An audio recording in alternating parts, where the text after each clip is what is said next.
Good morning, this is Beating Wall Street. Today we have a very interesting news.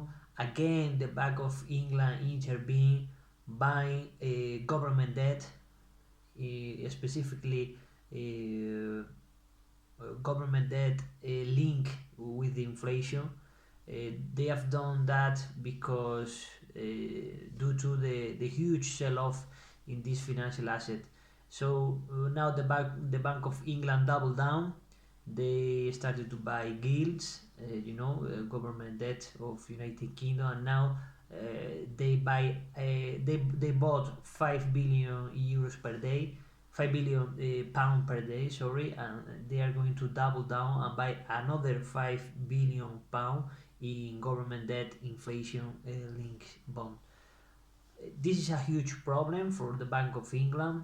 They are facing really tough time in England. We will see. I'm quite surprised because the British pound is not falling as it's supposed to, because this is a quantitative easing. It has the same effect as cutting rates. They put money into the system, so they have to the rational movement on the British pound should go down.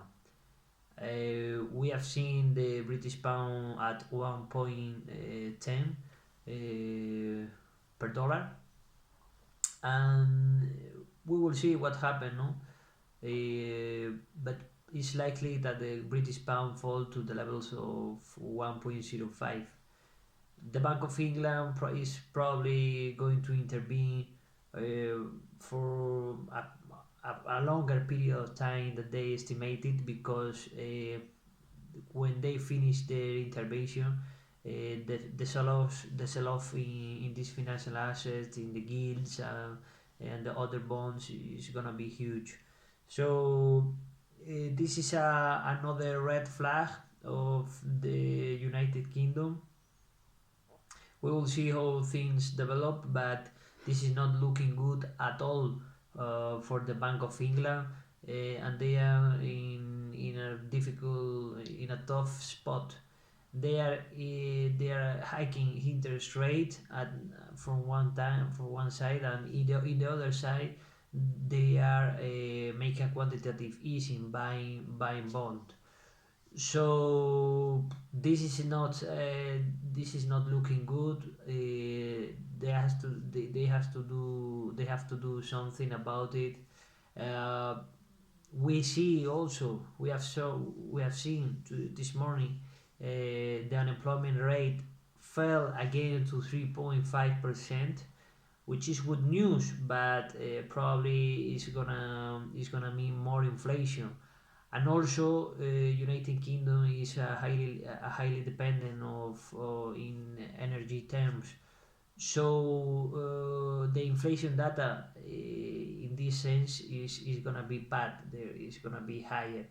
So they are in a tough situation. The Bank of England has to decide.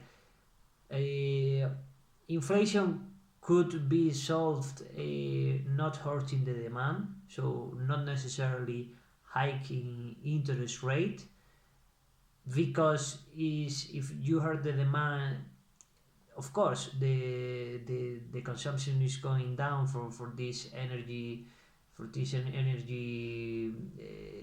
energy bill, but the energy is a supply problem. What I want to say is that if they hike interest rate, is not going to solve the high price in energy. So they have to pivot. We talk about the pivot of the central bank in several occasions. They have to pivot. It's quite simple. They are pivoting, but they don't want to pivot. It's a really odd situation. They are making quantitative easing, buying bonds, intervening in the market, step up and buying bonds to prevent a financial crisis, but they want to hike interest rate in order to fight the inflation. They have to pivot. They have to stop hike the interest rate, see how the economy reacts, try to solve his problem in the government debt, and try to prevent a financial crisis that it could start with the falling or the bankruptcy of one of the pension fund. So the reason the more likely scenario is the pound going down, the central bank the Bank of England pivot. The intervention in the market is gonna be longer than expected. Thank you so much.